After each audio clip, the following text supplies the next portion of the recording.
enough voted for me to make a decision, and I will go with the macros today. I will cover squats next week just because a couple of my graduates really wanted to know about that. So I would imagine some of the people just coming through my first book will want to know as well. So yeah, so macros is obviously a humongous topic because there's kind of a lot of different ways to do things. So I've kind of compiled a list of a few methods that I like to use and that I use with my clients, and that even I've learned from my clients that they use. So first thing first, obviously you need to be tracking your macros. My preferred method is MyFitnessPal, just because it has a huge database. You can friend people up and look at their diaries, so I can look at your diaries very easily. So, if you want to use something else, that's fine, but, just in terms of counting, it's very, very good. Yeah, so, sorry. The next thing to do, obviously, once you've figured out what you are going to use to track, so I like this one, which is you're gonna look at your meals that you eat regularly, and you're just gonna simply make them fit your macros by altering the ingredients or adding or switching foods in or out. So what that means is, if you say, sorry, one sec. If you know that you're going to eat something on a regular basis and you enjoy eating it, you should be able to eat it. I mean, the whole reason for counting macros is to kind of allow the eating that you eat regularly in your lifestyle and eat that on a regular basis. But unfortunately, sometimes what you eat on a regular basis might not fit your macros quite the way they need to. For instance, you might not have enough protein, you might have too much carbs, you might have too much fat, whatever. So using this method of kind of altering ingredients or switching or replacing ingredients, you can kind of still stick to a basic template that works for you and has the foods that you like. So for instance, say you're eating 3 times a day, and you divide your macros up by 3. And you don't have to do this, I'm just using this as an example. And you need to hit your protein goal of 150 grams per day. And so you look at your macros, and right now you're only at, say, 120 grams of protein per day. So obviously you know that each meal needs around 10 grams more protein. So you see that your calories are exactly where they need to be, but your macros are a little bit off. You're eating too much. Let's say you're eating too much carbs and you're eating too little protein. So what you would do in this case is very simple. You would just increase whatever your main protein source is at your specific meal, and slightly decrease whatever your carbohydrate intake is at every single meal. So if you're eating let's say one of your big meals is cottage cheese and mixed berries, for instance, and bread. You say you're eating a cup of cottage cheese, 4 slices of bread, and some fruit. So keep the fruit, and then it's just simple, like take away a slice of bread or take away 2 slices of bread and add half a cup of cottage cheese, and bang, your macros will be where they need to be. So obviously there's a crap load of individualization there, because depending on what you like to eat and what you don't like to eat, you can just increase or decrease items, or you can also just add something. So like say you have a glaring weakness in protein, but you find that uh, your hunger isn't very high, so you might just add like a protein shake with just whey protein and water to every single meal, and bang, like most protein has around 25 grams. If you add that to 3 meals, that's 75 grams of protein. So just keep that method in mind. It's really, really good, and it kind of works well because it allows you to individualize what you eat and eat what you want to eat while trying to hit the macros. So another method is to find foods that are heavy in one macro and make them a staple of your diet. So what that means is, I'm not saying don't eat steak because it has protein and fat, but things like, chicken breasts and different kind of oils, rice, um, pasta, um, whey protein, all these kinds of things. And granted, most of you have carbs, so things that just contain carbs or just contain protein or just contain fat are really good, just because if you run into the problem where you're like, oh crap, I have 20 grams of fat to eat and I don't know what to eat, like, oh, okay, I can have a little bit more than a tablespoon of oil and just add that to a salad or drink it or whatever, just because it's important to do that, because if you're looking for a protein source and you only have a specific amount of calories and you start eating a steak, you have to factor in all the fat, so that kind of takes away from how much protein you can have. So making sure that you have a staple protein source where it's primarily consumed of just protein and just carbohydrates and just fat is a really, really smart idea. So what I suggest you do is look through your MyFitnessPal or your tracking and find things that you've been consuming regularly that contain mainly the specific macronutrient. So mainly protein, mainly fat, maybe carbohydrates. And that way, if you're in a bind where you're like, oh crap, I need 20 grams of protein, you know that you can just grab this and just add that right there without having to do really much thinking about it and being like, oh, okay, well, this has 20 grams of protein, 5 grams of fat, I need to do this and this and this and blah, blah, blah. Just add it and you're done.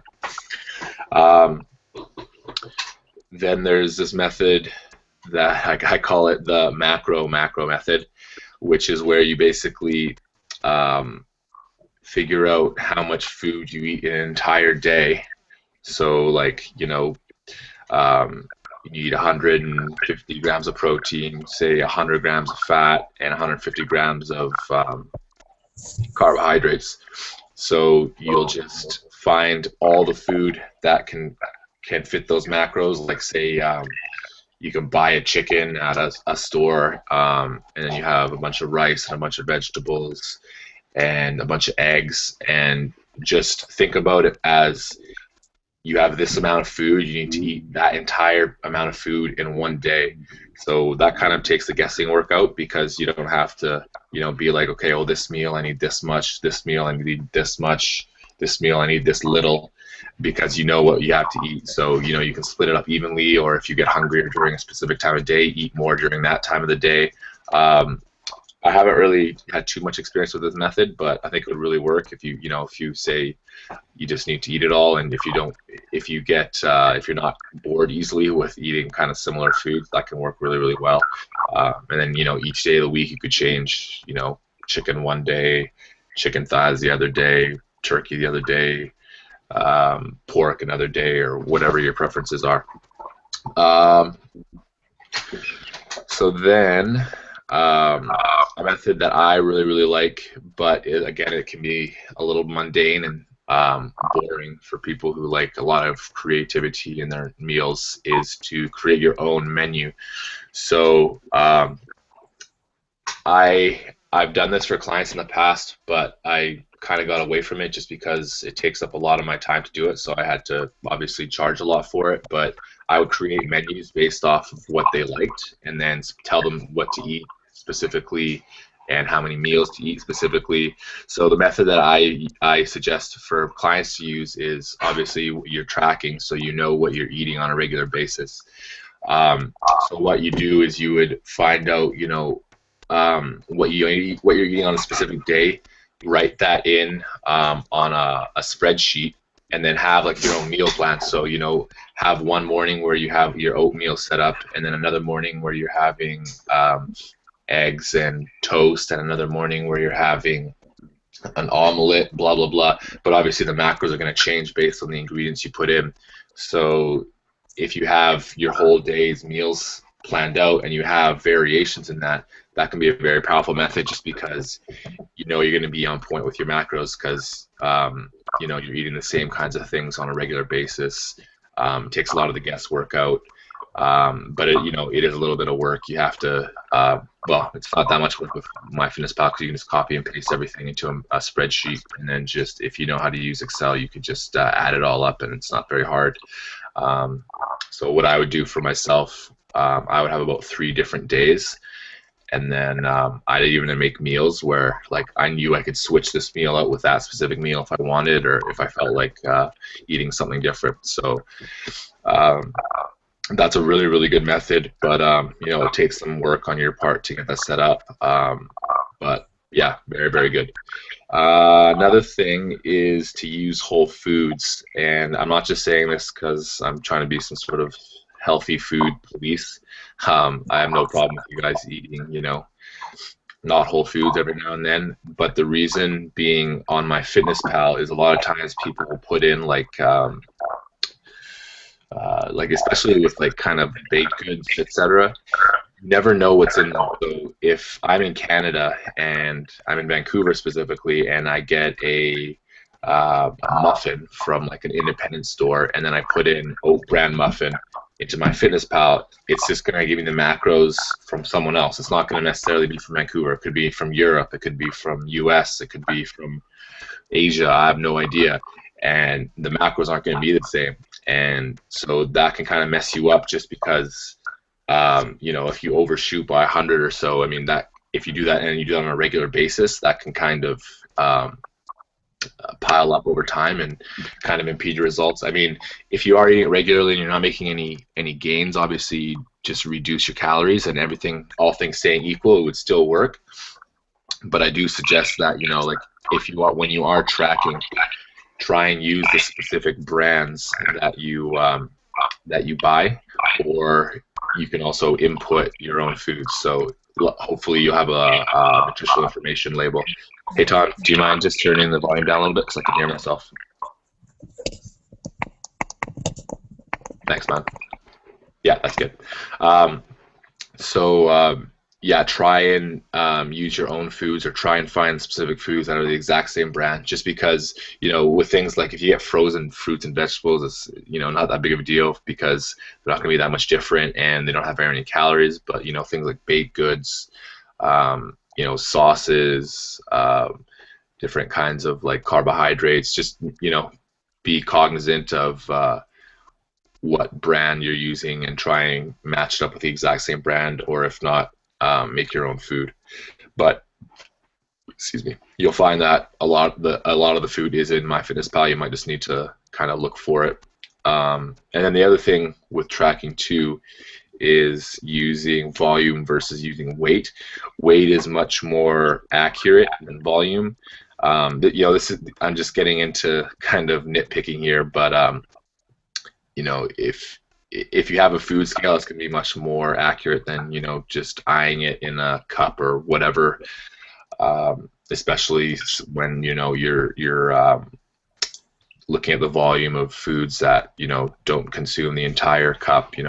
There's going to be tons of air in there. It's not going to be the exact same thing. And again, I am just nitpicking, but if you do have a food scale, the digital ones are probably the best. I've had both. I like digital a lot more, just because you can be lazy and just look at the number, and it's very, very easy to do.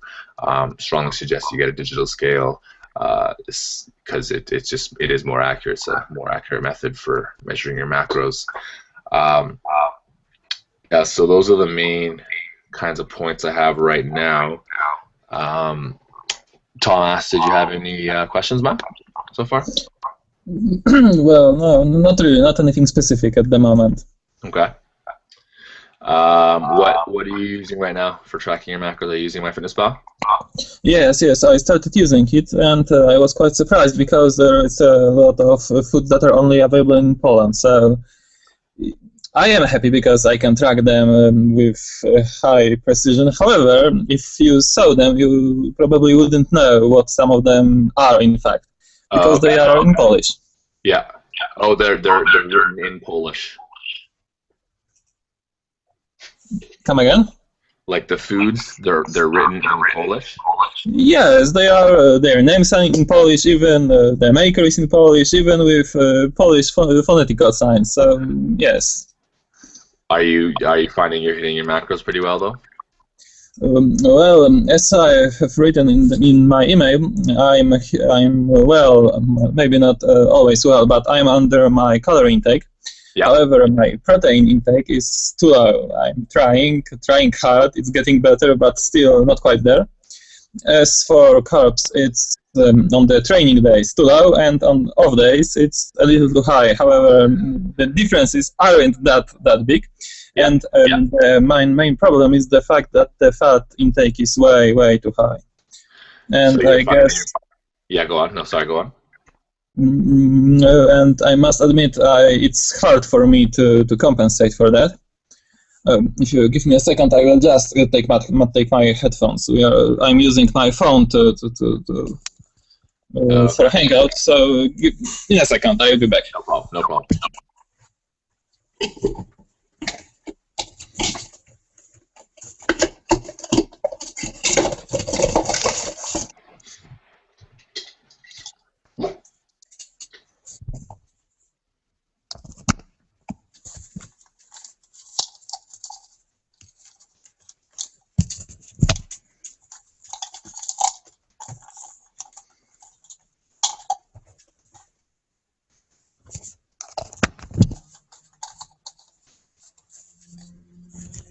Okay, can you hear me? Yes, I can. Yep. So when you're having trouble hitting your macros on protein, is that because it's more of a you're too full to eat more, or is it more of a planning kind of thing? No, it's more of a planning kind of thing, because I usually don't plan, to be honest. Yeah. I just make something up at the morning and think or hope to hit the correct macros. As I said, I usually didn't track. I was told not to track if I didn't want to. Mm-hmm. I was just advised to avoid certain things and eat other things. Yeah. If you ask me, I'd say it was low carbohydrates diet. Oh, sorry. Yeah. And when I started doing it, it appears that my calorie intake is fine, so I was quite target with that, but the macros are, well, surprising to me, to say at least. Yeah. So I didn't know that I was taking so much fat while taking not enough proteins, for example. So I'm trying to adjust, but it is taking time, and I hope that during this weekend I will be able to plan something, and maybe it will be better that way. Yeah. Because so far I have literally cleaned my fridge, and I didn't buy much new things there, so I was just eating the things that I already had. So it was not always easy to make something reasonable. Like, for example, I have some fat cheese I really like. Mm-hmm. And even small piece of it gave something like 1/2 or even over 1/2 of my daily intake. Of fat? Yes, unfortunately. It's some form of camembert. Very tasty, very good, and definitely if you eat it, you will feel quite full fast, but not as healthy as I thought it is. Yeah. So like things like hitting your protein intake, how far off are you from it? Well, I started to eat some supplements, which partially help the problem, and I have computer in front of me, and I can just look at it. Yes. So.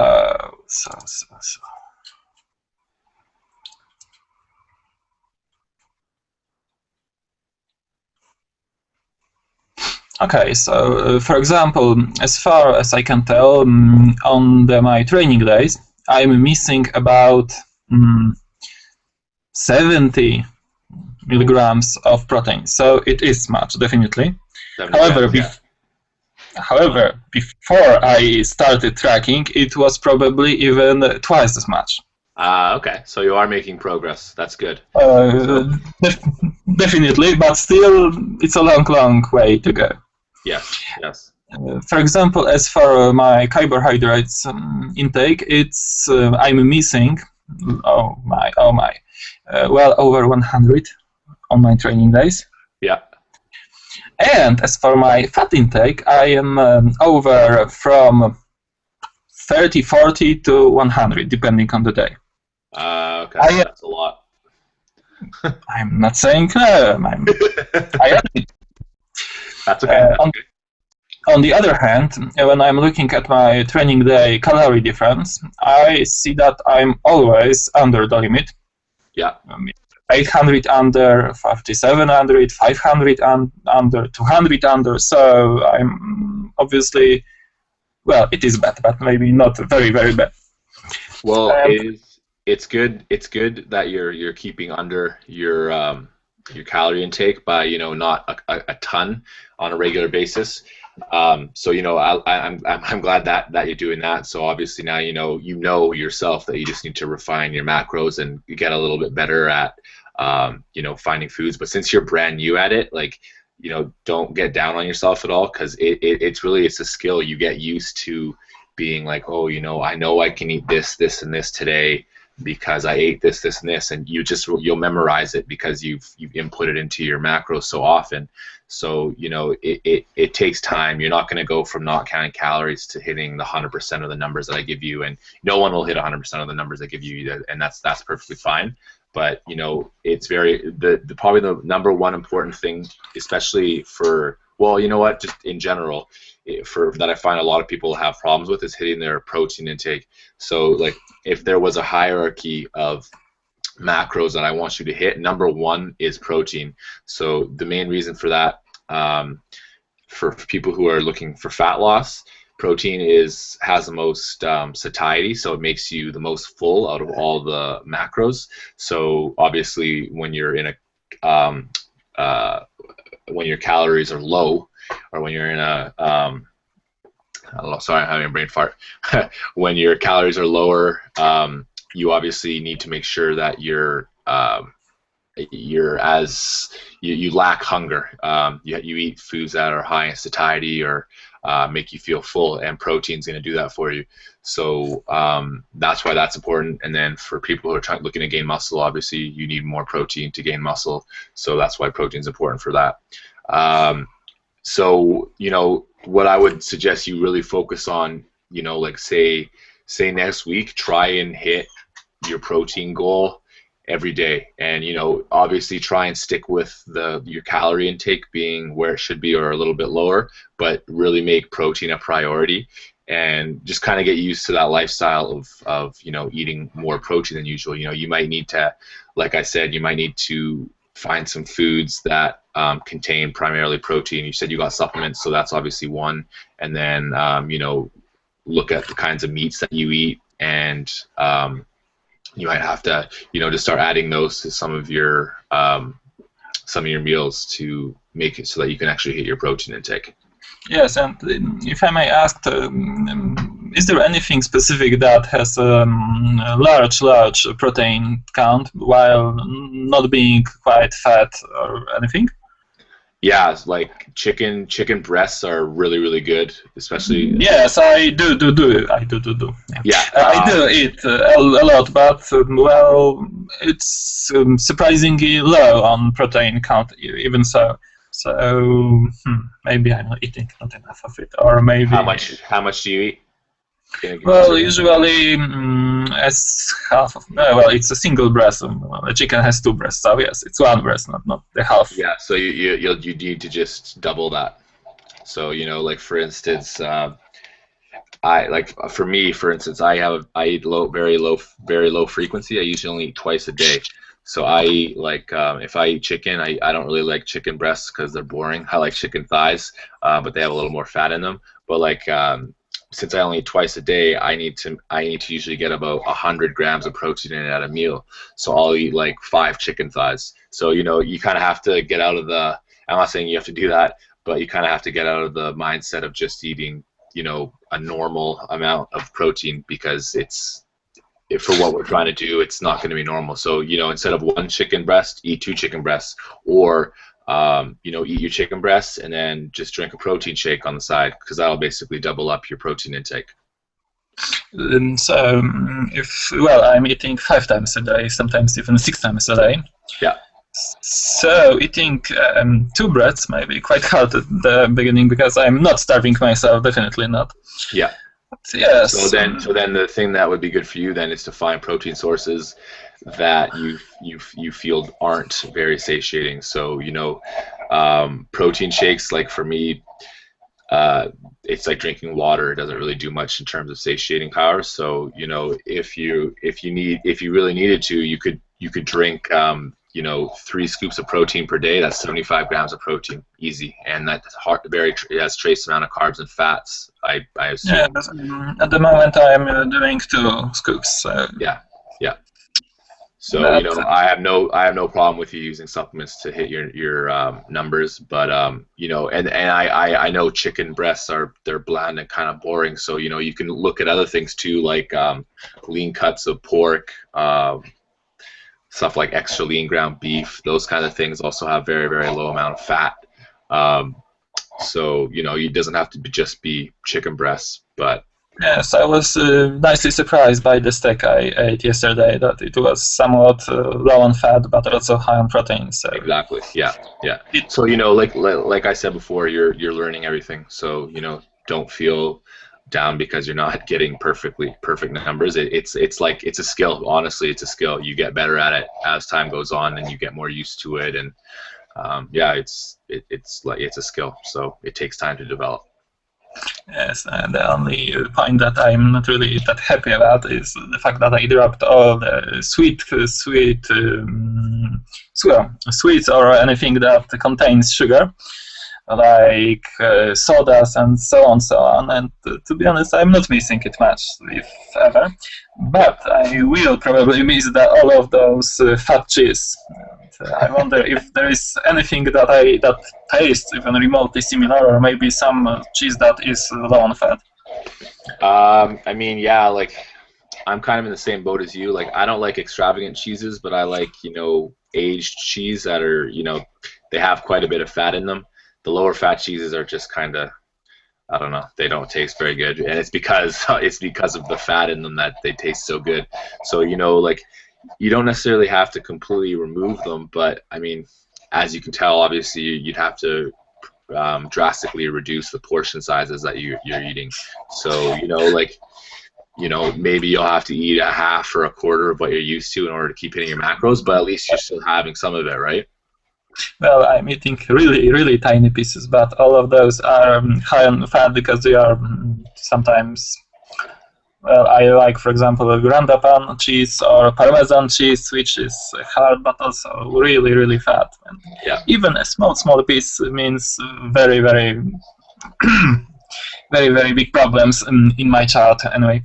Yeah. Also, if I may ask, because I wrote down something, I'd like to ask about omega-3 fats that you wrote about on your blog. Yeah. Well, when I read the suggested intake, it stated that I shouldn't take more than about 550 milligrams or 700 milligrams. And you said something about way more or even no limit. Yeah, that article. It's an older one, so it's kind of changed. There isn't necessarily. There's been a lot of research saying, that too much of it is bad and too little of it is fine, blah, blah, blah. So I guess I should probably update that article. And so I do think people should take fish oil, but it doesn't need to be very much, like something like 2,000 milligrams. Usually, I think a pill or one capsule is usually about a gram, or a teaspoon, I think, is usually around 10 grams-ish, but probably a little bit less. So something like 5 grams per day is perfectly fine and healthy. So 5 grams means about 10 pills, if I'm correct. Yes, 500. It depends on what the size of the pills are. Yeah, or sometimes you can get them in liquid form as well. No, they are about 1.5, something like that, gram. Yeah. And they contain about 60% of omega fats. So I guess probably 2-3 daily. Yeah. And then you can spread them out, have 1 3 times a day or something like that, or just load them all up in the morning or at night or whatever. But I guess the thing with the omega-3 fats is that like the media made them very, very popular for a number of years, and now they've kind of died down. So it's still good to get them in, but it's not like some sort of miracle fat burner or anything like that, like the media kind of made it out to look like. But it is healthy, and there are people still have way too much omega-6 to omega-3s, so it's good to get some omega-3s in your diet. But you don't need to be crazy with taking a ton of it or anything like that. In the article I wrote about this guy Charles Poliquin, who used to say like you should take like 40 to 50 grams of it, which is just completely ridiculous. But he also owns his own supplement company, and so yeah, that's what I think about the omega-3s. Okay, so anyone else with any questions? Because I'm taking all the time, so maybe. Claudia, did you have anything you want to ask? Are you there? No? I'm here. I came in like really late. I don't know what else you touched up on. Did you touch up on squats after all? No, I didn't. I'm going to do that next week. Oh, oops. So what did we discuss today? Because I came in with y'all discussing the cheeses, the fats. Yeah, we discussed like everything to do with macros and just a bunch of different methods for hitting macros. Damn it! It's okay though. I'll put it up so you can watch it. Yeah, I was late. Everybody was pro squats. I was like, dang it! I wanted to talk about food. In regards to the cheese, I love cheese too. But what I do is just a little, from input from me. I buy the Goudas, like the mini Baby Bell, the snack size, or the Sargentos that are already packaged, so they're already in their serving sizes, and they're not too bad in fats. What I do is I just stick to those on my higher fat days and avoid that as much as I can, on my lower fat day, and it just makes life much easier. But as far as macros are concerned, I think my only issue is, and I had posted that question up for last hangout, was the fact that, it's so much easier for me to hit a higher carb intake on my day off versus my training day where, all I want is meat, basically. I just want protein. I see you smiling. Yeah, so you're asking me, like, are you asking why that is, or kind of methods that you need? Say again. Sorry, you cut out there for a second. I said, yeah, that's just kind of odd for me. On any given day, hitting my protein is like, no, it's. I have to watch my protein because that's what I want. I want the beef. I want any kind of protein possible. It's the carbs that I have a real picky with. Yeah. So are you finding on your training days, like the reason that you're not eating as much carbs, is it because you're just focusing so much on protein that you don't have the appetite to eat carbs? Is that what it is? No, and I do my best to. Well, I focus primarily on the protein, and then I work everything around that. Okay. Yeah. And as I'm going through the day, I'm pretty level with my carb, my fat, and my protein intakes as far as where I need to be.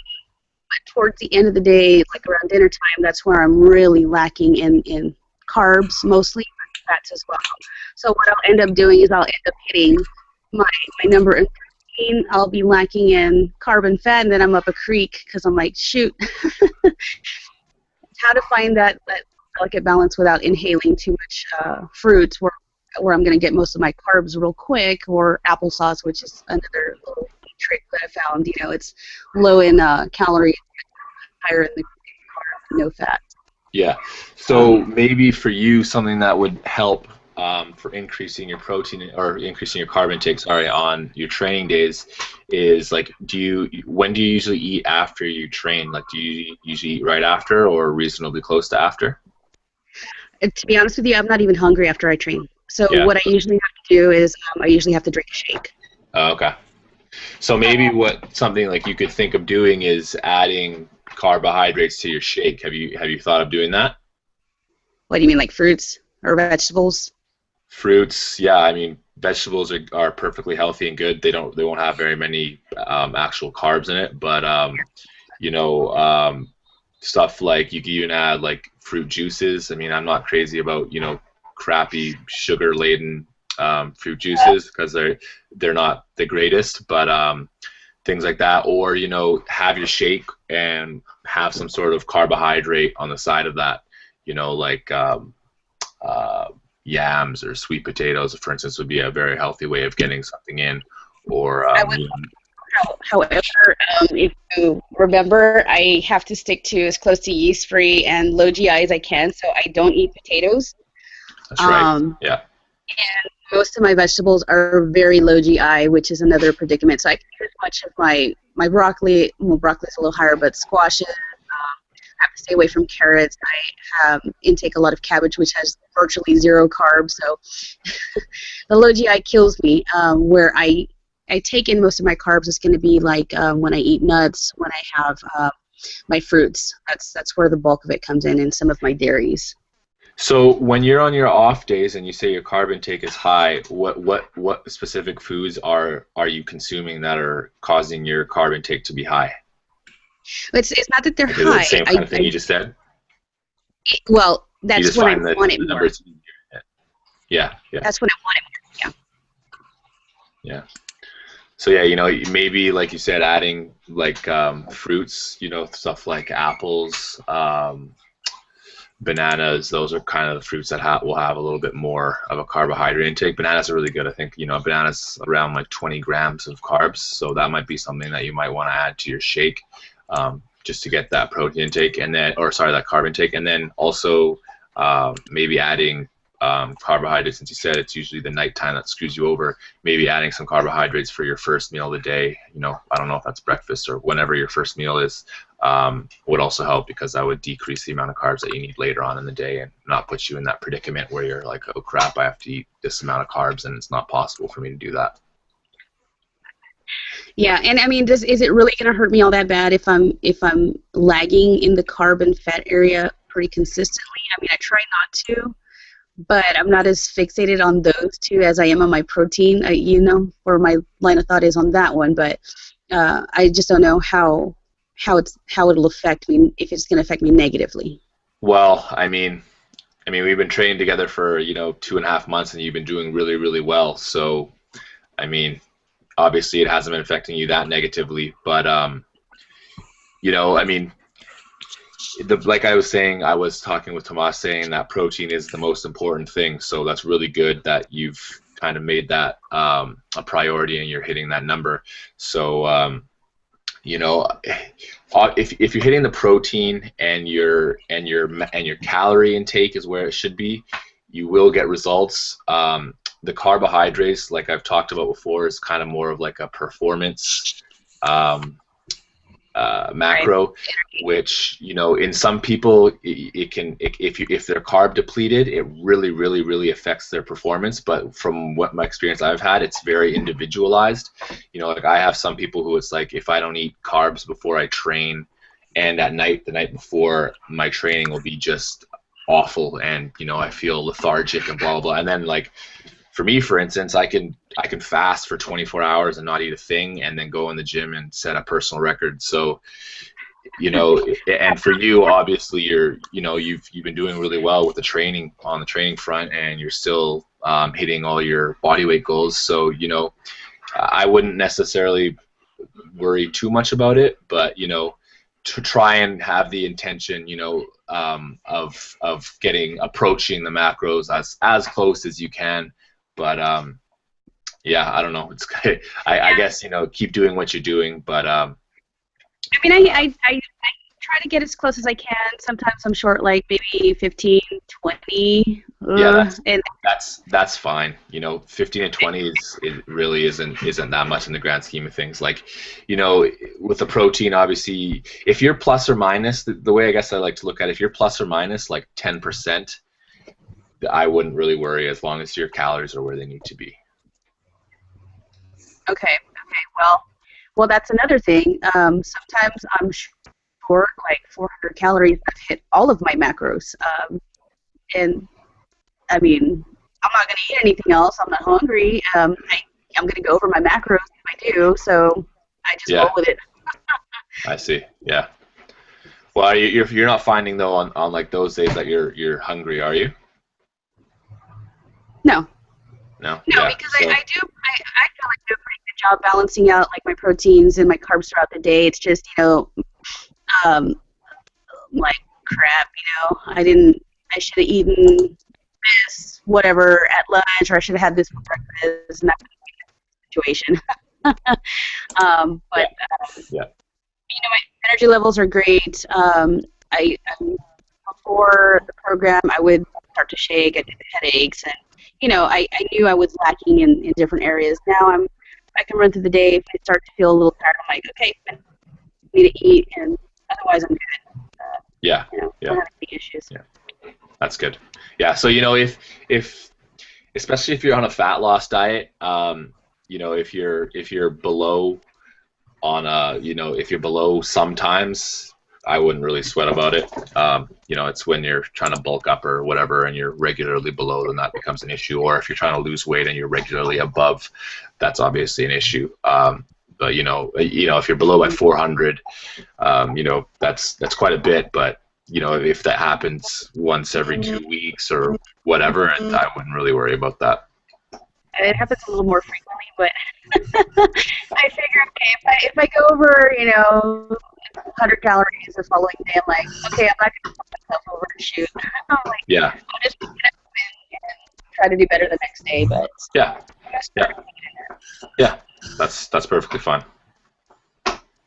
Yeah. Any other specific questions? From me? Either, yeah. Well, out of curiosity, you also wrote on your blog about vitamin D and K. Yeah. And getting D is not an issue. I easily got a high concentrated one. I'm unable to buy anything even related to vitamin K. They sell it only for very, very young infants, and they are in drops only. When I asked about it, if they sell it in pills, they looked at me like I was, some kind of monster, probably, because they were like, what is he going to do with it? Yeah. And so, can you buy it, or how did you obtain it? You can in Canada. I don't know about in Poland, but you can also get it from your diet. Super green vegetables. Like I think things like spinach, kale, gailan. What else? I think broccoli are very, very high. If you look on, I don't know if MyFitnessPal has it, but if you look on, what's it called? I think the Live Strong, on their database, they'll have a breakdown of all the vitamins and minerals that are contained in different fruits and vegetables. You can easily find it there. I can look it up for you and grab something for you and send it your way to a resource list. So you might have to just grab that from your diet. But yeah, you get it from vegetables mainly. Okay.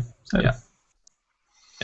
Yes, so I'm just looking at those numbers and wondering deeply. So. Yeah. Well, we'll see. We'll see. Yes, we will. All right. So, we good? Anything else? Well, I already asked about the isotonic drinks. So, yes, since I am well under my carbohydrates intake, I guess I can sometimes drink them. Yeah. I was quite surprised because as funny as it may sound, I'm just making some renovations in my home, and I found one bottle of isotonic drink that was about to expire, so I decided that I won't throw it away, and I drank it while training during my workout, and surprisingly, it was quite useful, and I was surprised that it made a difference, really. At least I was able to feel it. Yeah. Yeah. So Yes, well, you will get this spreadsheet. You will see. Yes. You will get back, send back my money and say bye-bye to me probably, but no, in all the honesty, I'll try to plan for the next week, and we will see how it goes. Awesome. Yeah, it's just an ongoing process. You just got to keep on working towards it, and you'll get better. You'll find. I was thinking about getting my carbohydrates up. I thought about buying some kind of how is it called? Well, how do you call this when you put some cheese on a bread and bake it? Cheesy bread, garlic bread, baguette. Well, I'm really sorry. I don't know how to translate it.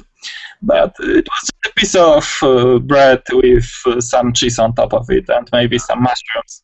Yeah. And when I looked up the carbohydrates there would probably, there were like 80, 90 grams in it. So yes, my problem at the moment is that everything I see, it's either very low on them or very, very high on them. Yeah, so I mean, the thing with that, if something's very, very high, you just need to split it up. So if it's 90 grams and you need 30 grams, then you split it into 3 and you eat it 3 different times instead of just eating it at once. Yes, but as you said, I should probably concentrate on my protein intake at the moment and just, I mean, not ignore, but try lightly. Yes, so what I would suggest for you is try and hit your protein intake like Claudia is doing. Try and hit your protein intake and then make sure that your calories are still at or beneath your goal. Okay, so yeah, probably that's all for me. Yeah. Okay. We shall. If you break up, you split up your meal into the portions. Just make sure, like when you're serving yourself, that your protein is the larger portion, and then you kind of base your carb and your fat around that. I just make sure I've got the 3. I have my protein, my carb, and my fatty food. That way I'm balanced out, and that just makes it easier for me. Yeah, that's also probably good advice. I will try that. So thank you. All right, awesome. I'll see you guys next week then. Well, thanks, Yoda. Take care.